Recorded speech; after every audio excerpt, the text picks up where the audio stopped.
Performance Task Assessment by Ashley Ryan. Educational context. I'm currently a special education teacher with 5 years of teaching experience, ranging from kindergarten all the way up to 12th grade. Currently, I'm at an elementary arts magnet school. I work with 5th grade students, roughly about 16 of them on a regular basis. They range anywhere from having autism spectrum disorders to speech and language impairments, all the way to dyslexia. Half of my time is spent in a resource room, and the other half is spent in a co-taught classroom. Performance Assessment Overview. It's one of the most effective tools for assessing students, and it consists of 2 main parts: the task itself and the criteria and scoring that the teacher chooses to use.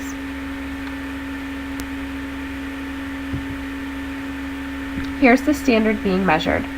Students will be able to integrate information from several texts on the same topic to write or speak about a subject knowledgeably. This is essentially looking at the student's ability to research a particular topic in order to gain new knowledge and understanding, and then be able to write or make a presentation about the topic. Learning targets. All performance tasks need to consist of learning targets that address the following areas: knowledge and understanding, reasoning, performance skills, and product targets. It's very important to make sure the learning targets are presented to students in a student-friendly way. Here are some examples. For knowledge and understanding, knowledge of text structure, knowledge of author's purpose, understanding of note-taking procedures, knowledge of written response, and understanding of endangered animals. Those can all be translated into student-friendly I can statements such as, I can identify the text structure of an article. I can identify when the author's purpose is to inform, persuade, or entertain. I can take notes using my note-taking strategies. I can write a written response summary for each article I read, and I can identify an endangered animal to focus my project on. Here are some examples for reasoning. Identifies multiple articles about the endangered animal that was chosen. After taking notes, students are able to find similarities between the articles. Compile information from various sources to determine what is the most important. Again, all of those can translate into student-friendly I can statements that are concise and measurable for the students to understand. I can choose at least 3 articles about my endangered animal. I can find similarities across the articles I chose to read, and I can find out the most important facts about my animal.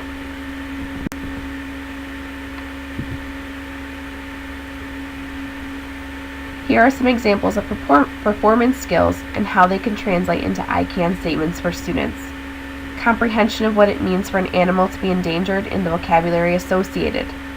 Make connections across various articles to determine what facts are the most important. Demonstrate comprehension of each article by writing a short summary.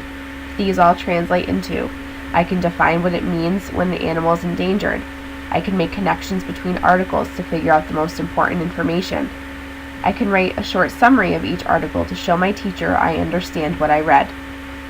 And then the last category is the product targets.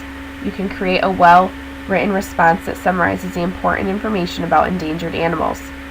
Create a visual to represent the facts about the endangered animal, and give a speech to the class about why the animal is endangered and what they could do to help. All of these translate into very measurable objectives for students, and they all start with I can. It's a way for the students to show the teacher what they were able to learn and what they were able to do. For example, it says, I can write a summary about what I learned that includes at least 2 pieces of textual evidence. I can create a visual to represent my learning on my endangered animal, and I can give a presentation to my classmates about my endangered animal.